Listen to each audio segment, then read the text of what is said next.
Hey, you got a package. Do you want to come open it? No, I can't right now. It's from Sabelt, though.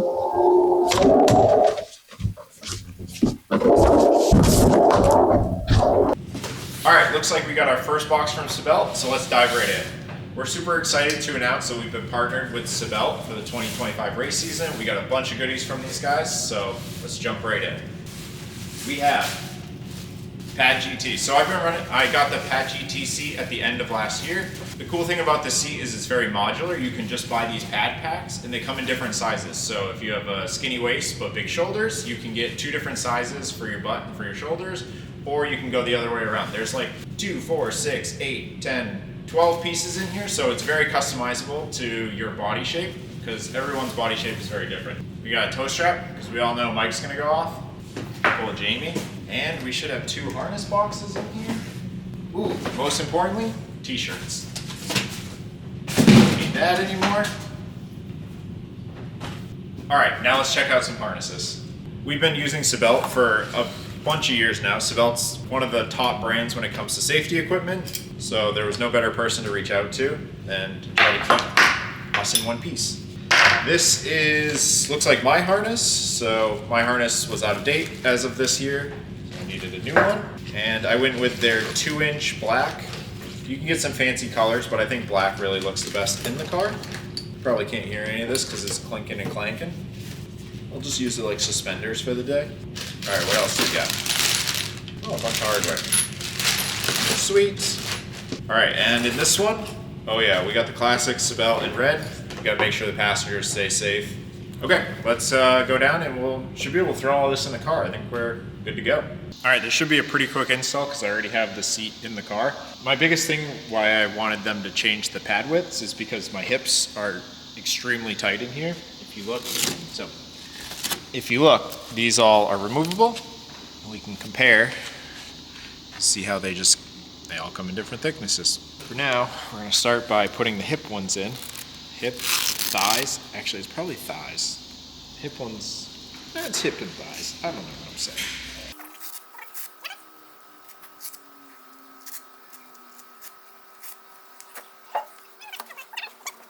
Voila, should be pretty good.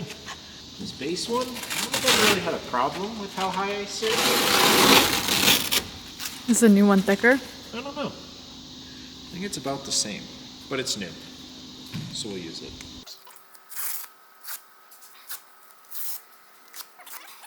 This in, and again, we're just trying to get this in the center. Line up the crotch hole. All right, pretty standard. Which one's next? What do we got? Oh, these are the shoulder pads, which is a good thing. This one had a rip in it.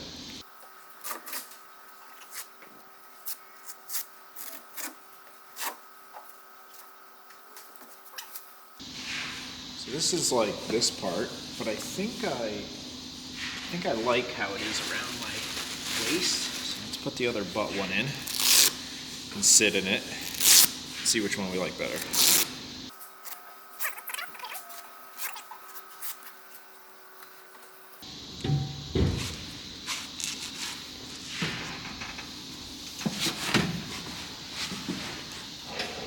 Oh, she's firm. Okay, so I like these ones. Yes, my legs feel much better. Down here.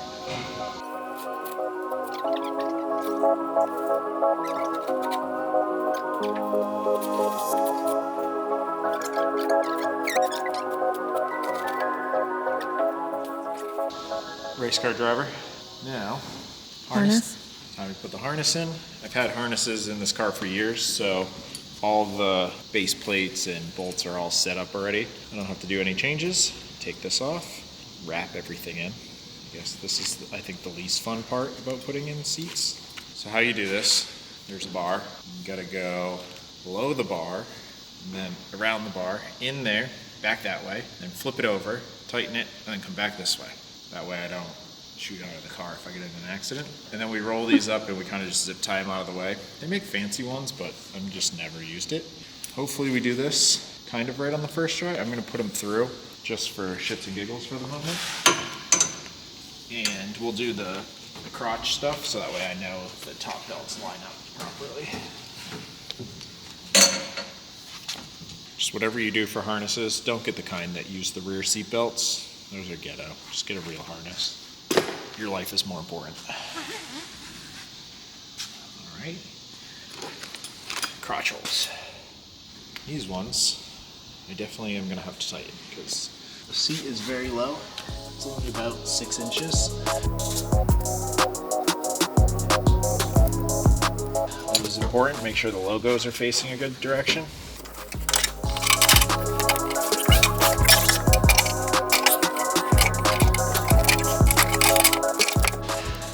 Okay, much better.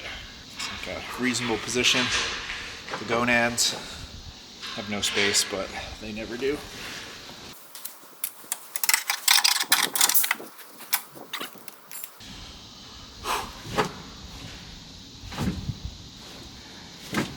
I'm not going anywhere. Okay. All right, we're in here like swimwear. It's freaking tight, but that's what we need. So I had Kendra preset the buckle. There's always pictures online you can Google. So you just want the first one to be tight. And don't twist the buckle. It'll just be a big inconvenience for you.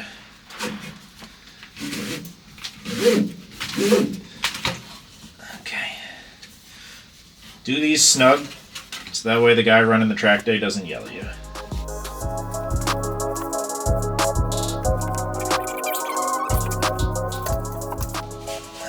It's tight. Now, pull this. It's not tight. Okay, now it's tight. Now, if you can see, the buckle is not overlapping the harness in the cage. It's not too far this way. It's basically butts to nuts with the cage, and she's tight. I'll do the other one, then we'll roll these up and zip tie them because I'm not fancy. Okay, this is an idea I stole off Zach's Lamborghini, his like real GT3 car. One thing when you take your harnesses off that kind of sucks is you just like lean on places. And then once you get in the car, like if Kendra's helping me like normal, I'd be in here. And I got my helmet on so I can't see jack. And I'm like, okay, where are these? Oh, I found them. Oh, this one, yeah, it's way over here.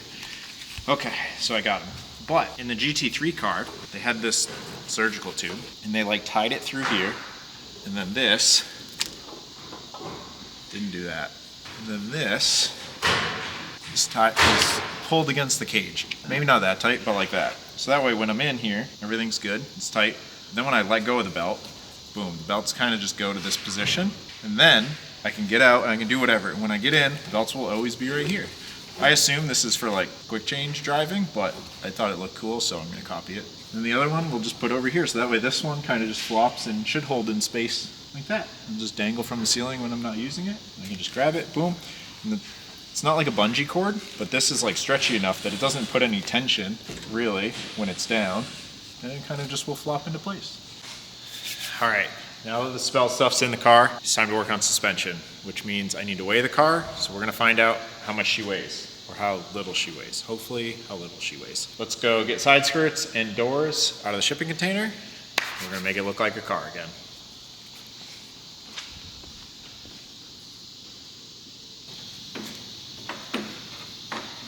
Kendra's favorite thing is still covered in stickers. We just weighed them. With the door handle, mechanism, everything, mirrors, they weigh 17 pounds. Pretty good.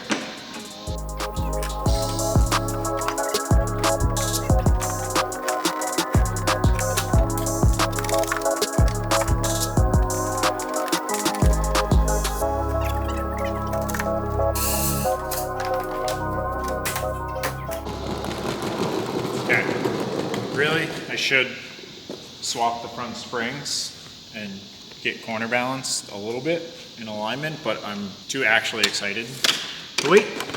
So we're gonna scale this thing. Corner balances will be all jacked up, but I really don't care.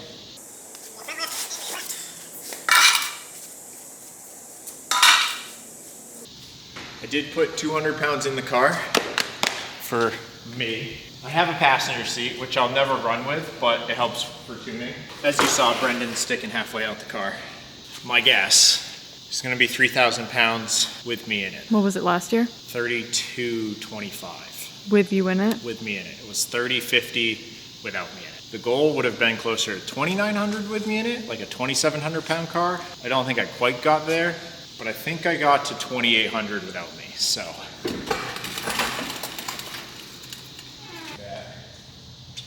Oh, it's so thick. It's 3,000 probably if I take the passenger seat out. I can't not be happy. I pulled almost 200 pounds out of the car with the LS swap. Pretty good considering it's got an 8 HP, it's got an LS, it has all the aero on it, splitters, diffuser, wing, everything like that. And it has 100% a full fuel tank. And corner weights. Actually, let's see. Let me get some math in right here. I can move corner weights around. I can't really move front and rear. Well, I can move that 870 back. This might be pretty good. But if I move that 870, which I definitely can because this is only 650 back there. So even if I get close to the 730 on both fronts, I can almost get a 50-50 weight distribution. Wow, it's not gonna be a pig. It might actually turn corners. Now I have to not suck because it's definitely not the car's fault anymore. All right, let's get to corner balancing. Actually, I gotta take the springs out and that shock out. What are you doing? Oh wow, okay. We're going right into it. Right in. Dive in.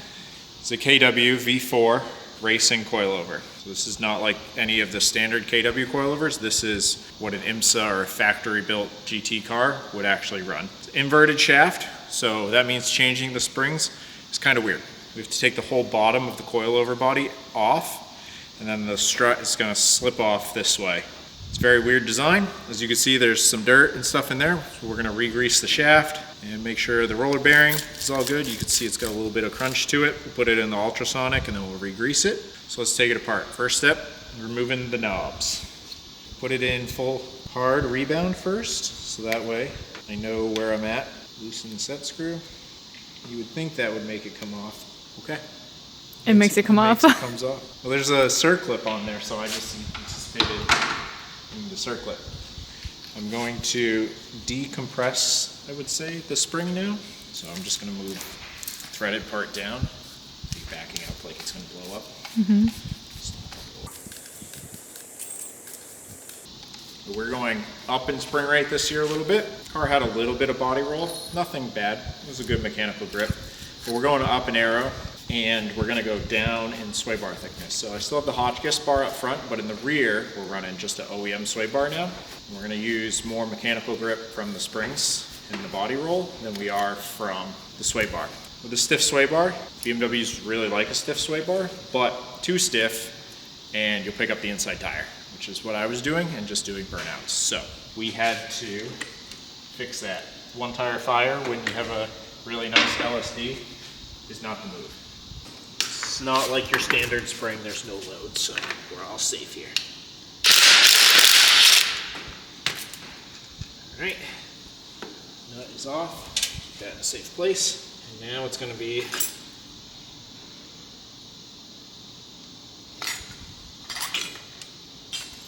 inverted shafts. You can see there's actually nothing in this body. It's just a strut body. This is what takes all the weight of the car. And the nice part about doing an inverted shaft is I can eat the crap out of curbs. So a normal shaft would only be this diameter. And if you're like Mitch, you just like hit a curb and you bend the crap out of it, and you're pretty screwed. But with the inverted shaft, we get the actual beefy part of the strut doing all the work. Let's go get the lube and do some cleaning. We got the shaft nice and clean. So we're gonna set that down, not on the ground, put it on there. We have the roller bearing that we just put through the ultrasonic. We got some Sean's Sweet AMSOIL race grease because this is a race car. And you just get your fingers all gross. Lube this thing up. Spring on first. The adapter. Helper spring. It's too much grease is never really a bad thing. Ooh yeah.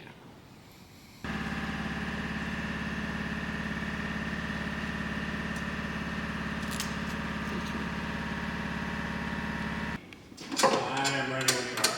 Okay, I am not.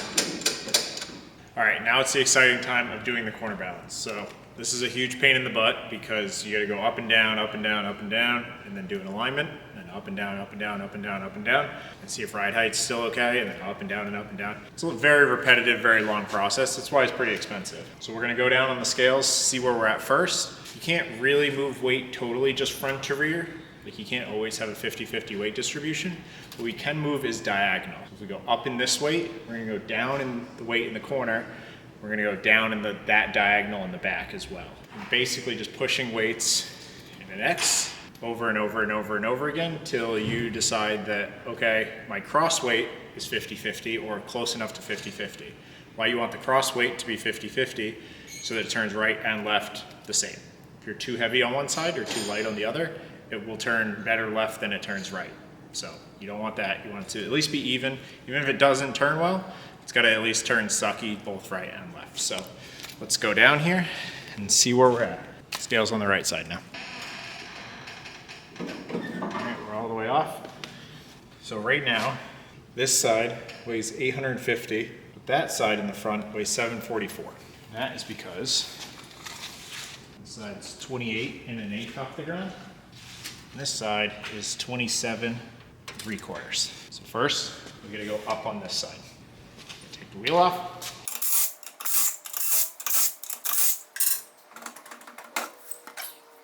For us to go up, if you have a threaded body, you can always just move that. For us, we have helper springs. So we're not actually adding preload when we do this, because we're not compressing the main spring. We are just removing some of the preload, or some of the helper spring travel. This is the part that's a guessing game. You turn it a random amount, and you put the wheel back on.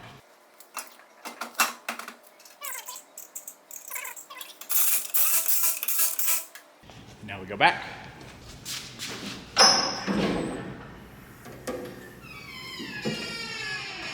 So we dropped to 819 and we went up to 774.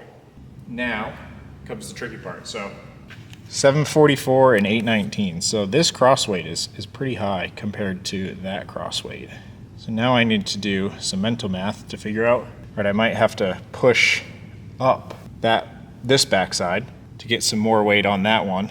We'll take some weight off of there, and then we'll come back to this side, and then we'll go over there, and back to here. Yeah, I mean, this is how corner balancing goes. This is not for hot boy things, because it's not gonna be perfect. So we're at 28, right on the money, pretty close.